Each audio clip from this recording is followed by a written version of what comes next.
These are the albums I listen to today. Welcome to my first video of this sort on my channel. I listen to these type of albums today. Two very great artists, two masterpieces. This is one of the top 10 greatest albums of all time in the world, in my opinion. And this is one of the top 100. So yeah, I think both of these are great. And I got this idea from a YouTuber called Kristin. I will let her link it below. She has very great videos. She has a very great music taste and likes a lot of great artists like Taylor Swift and many other great artists, Chapel Roan and stuff. And I bloody love her videos, especially her shorts. I haven't really seen any long form videos by her, but she is very great at shorts on YouTube, which I really enjoy. And she always tell her people what she has listened to today. And these are the two albums I listened to from my vinyl record collection. And it is Lewis Capaldi, his sophomore album, Broken by Desire to be Heavenly Sent, and American Heart by Benson Boone. I think both of these albums are 10 out of 10 masterpieces. It's many great masterpieces. I like a little bit of everything, but of course I have also very kind of like, my music taste of course stops a place. Like, I'm not listening to literally everything, but I think both 10 out of 10 masterpieces. The thing that I have with albums, do you know what I mean? Because I don't listen to albums as anybody else. Like, it depends what album it is, how I listen to it. Because like American Heart is, despite being a 10 out of 10 masterpiece album, I still find it very hard to listen to it because there's so many textures and tempo changes and sections. So it's a very it's a fantastic production, but like it also, all songs are 10 out of 10, but you gotta listen to some of the songs like at least 2 or 3 times, or even like maybe even 17 times to get the entire essence of the song. And those songs that is kind of a bit hard for me to like capture and like hang me on to.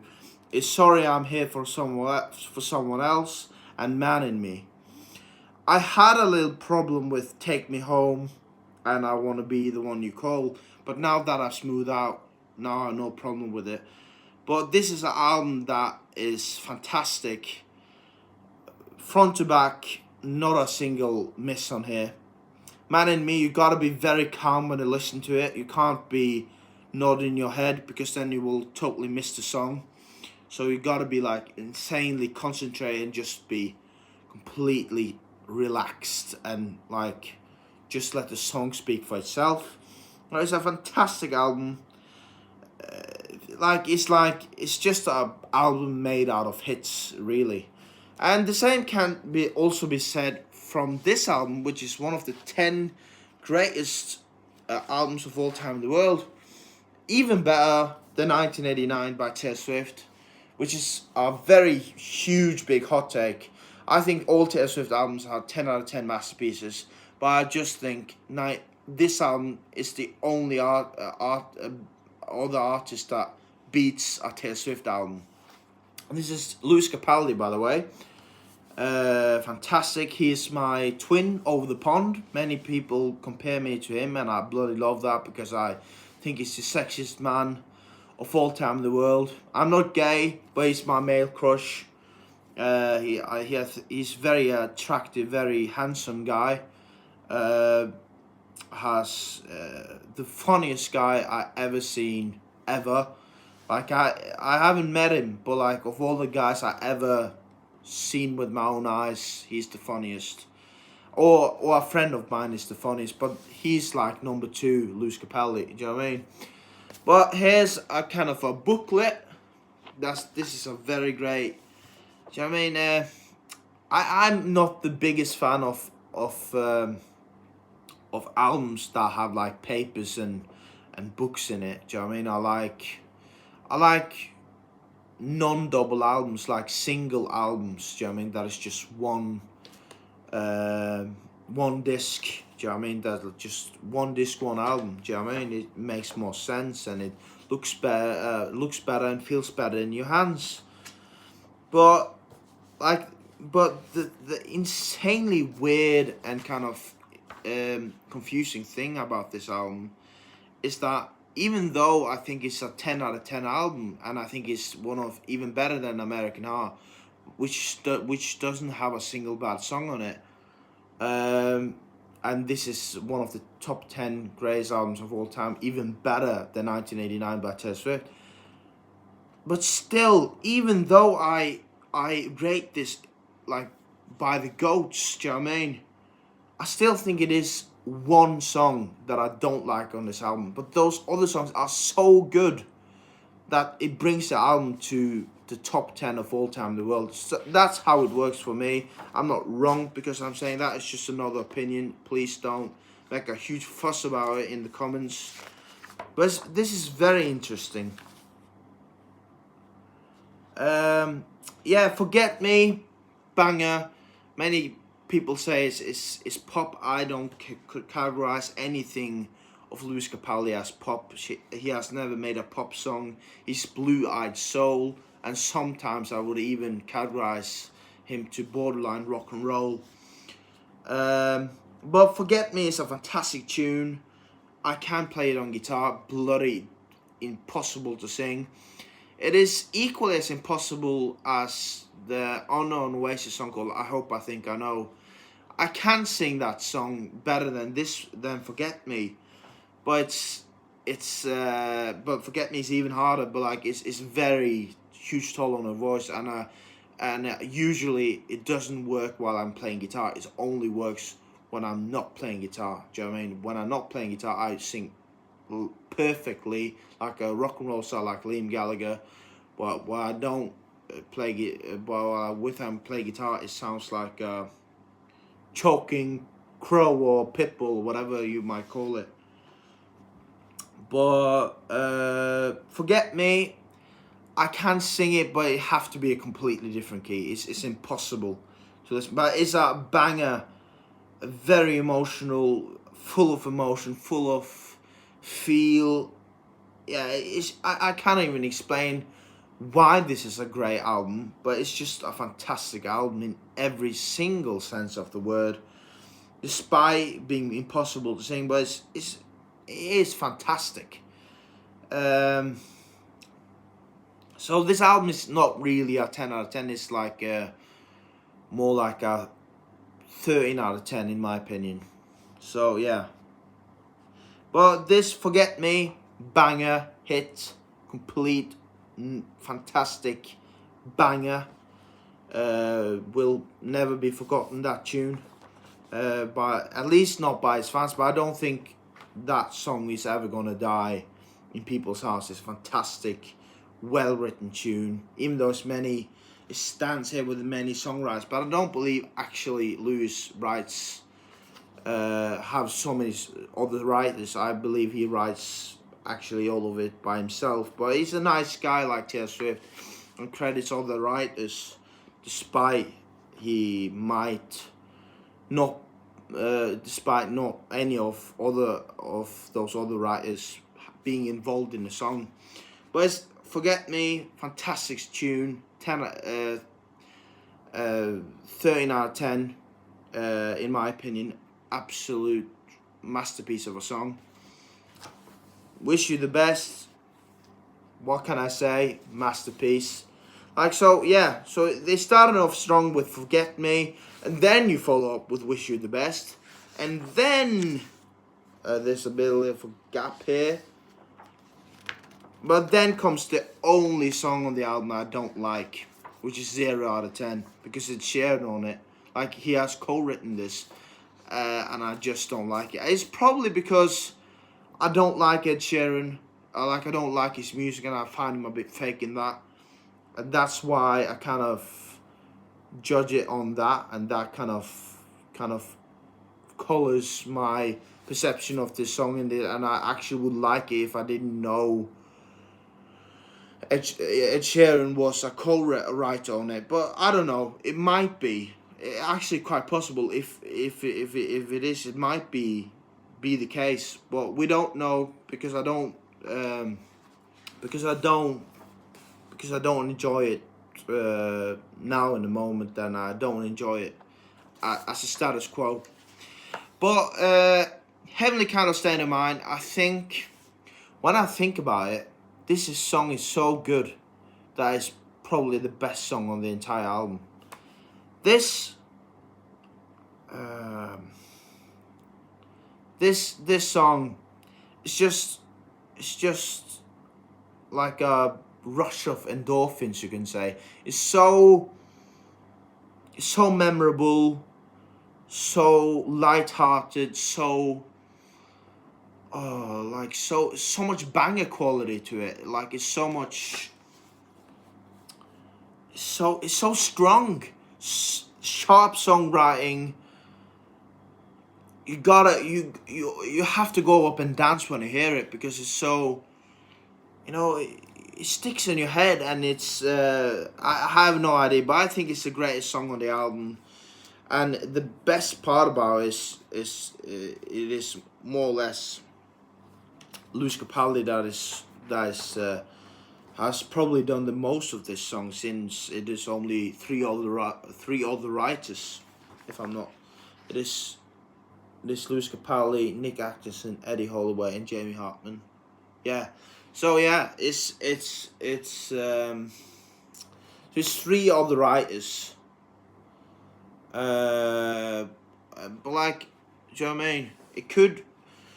So probably, most likely. Yeah, but it's probably every song on this album have probably been totally written by Lewis himself.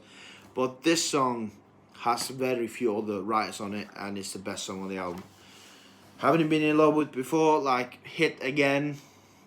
Fantastic, great melody, great arrangement. It moves you. Do you know what I mean? It moves you just like any other song on the album. And Love the Hell Out of You. It's a bit like slow, lit, a little bit cheesy, but in a good way, because Lewis Capaldi is probably, him and Benson Boone is probably the only artist that I can like tolerate being a bit cheesy.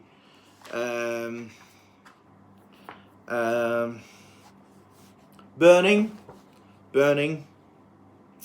This is a very great one, because it's just two other writers listed as other songwriters on this album. So not only do I think Lewis Capaldi has probably written a lot of it, but it's probably also very plausible, since it is just two other writers. So I kind of think that this song, I think every song is, but I think this song makes it even better to just see it's just Lewis Capaldi and two other writers. But Burning, very great song. It's very like thoughtful. Do you know what I mean? It's very deep, just like a Liam Gallagher, a song written by Liam Gallagher, like I'm Out of Time on Dig Out Your Soul. Do you know what I mean? It's a bit like deep in the soul. Do you know what I mean? Any Kind of Life. Oh, I just remember when this came on. Fantastic. It's like impossible to explain why it moves you.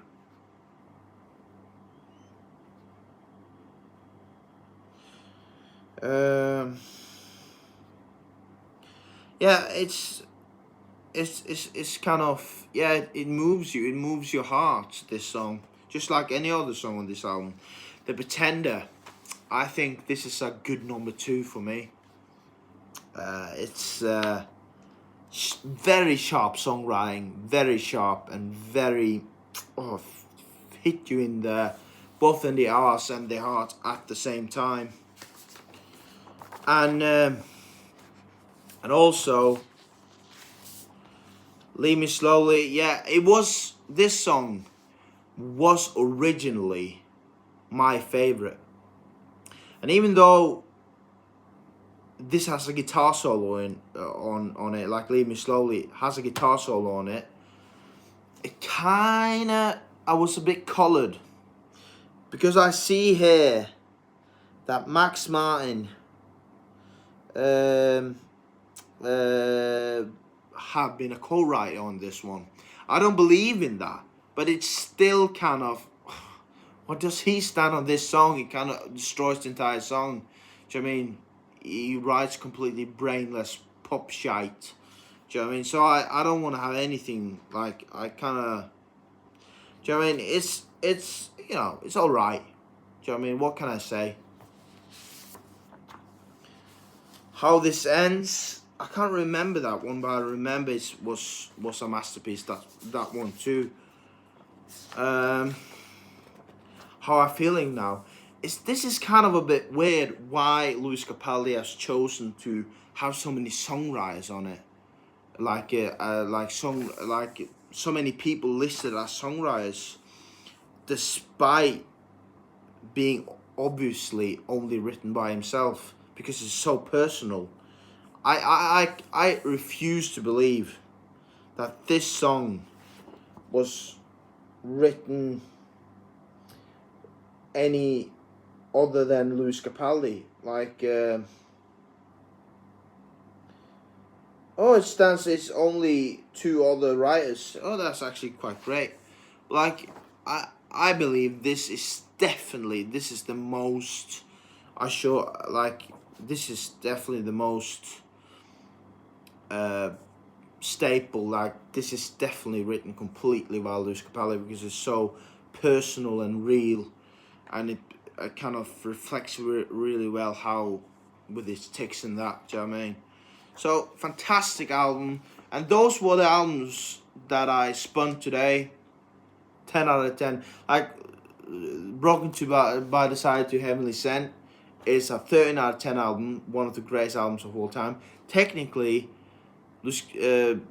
American Heart is also one of the greatest albums of all time in the world, but it's not as good. But it is a 10 out of 10. So it's in the top 100. Yeah. Like, I think American Heart is the best album by Benson Boone, even better than his debut Fireworks and Rollerblades. But I think, yeah, but definitely Lewis Capaldi's sophomore album, Broken by the Side to Heavenly Sent, which I have spun today, is the best Lewis Capaldi album. Do you know what I mean? So both are sophomore albums, and both are the best of the artists. I just hope that Lewis Capaldi like finds a new sound, or like finds something that people will like.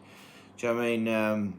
Since he's only known for like soft and like kind of a soft type of album. He's not very known for he's known for a bit sad and emotional songs, and you can't really experiment with that. For example, with a kind of a more mainstream sound like Benson Boone, or for example, and one thing it's very difficult to like experiment with and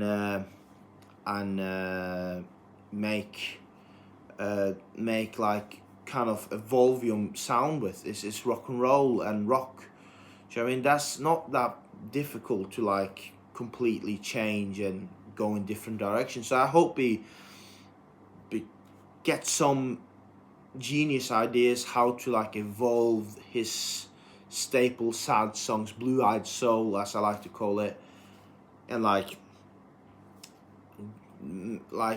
kind of evolve it without like abandoning his sound, because he's, let's be honest, he's best at sad songs, and he never makes a song that's just fun. Like it's always kind of emotional. Do you know what I mean? And it's you gotta be a genius to kind of evolve that sound. And I hope he, like the next album, if he comes with a next album soon, I hope he does something with this. So yeah, I'm really looking forward to if Lewis Capaldi brings out a new album. It would be very exciting, in fact. But that was this start. That was the video for today. Lewis Capaldi, Broken by the Side to Heavenly Sent, and Benson Boone's American Heart. If you can't see it properly, I heard that Benson Boone's American Heart only bought 30,000 copies. So I'm just 1 out of 30,000. Like, I'm one of very, very few that bought that album. Do you know what I mean? It's only 30,000 people that bought American Heart. Do you know what I mean? So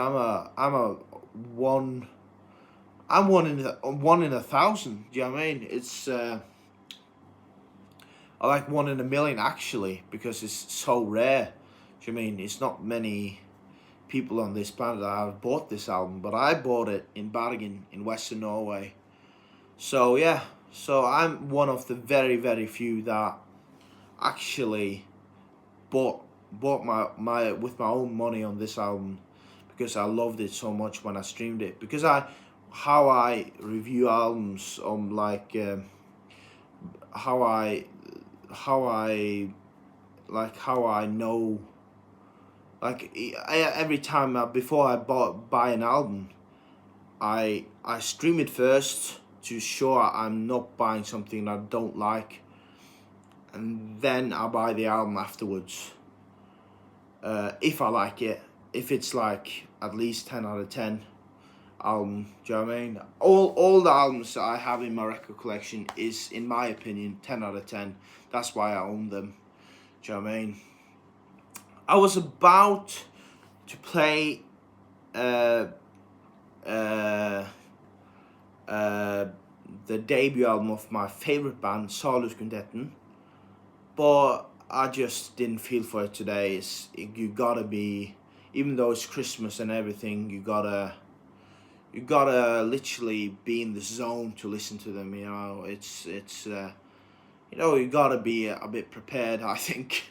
Do you know what I mean? It's not as like you can bob your head to, but it's very, very cool music despite of that.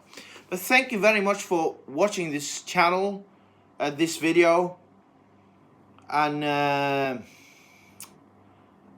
if you don't have anything nice to say, please don't make any fuss about it. And if you have nothing nice to say, then you at least gotta have very, very good reason why you say stupid things. So like, say negative things. You can't just say it and just say that's because. You gotta have a great reason why you're bad mouthing me, and why you're using so much time on a tiny YouTube channel with almost no viewers and almost no subscribers, instead of actually doing things in your own life that matters way more than writing in a comment section on a tiny channel on a that is owned by a 21-year-old that lives next to his mum. So yeah, bye.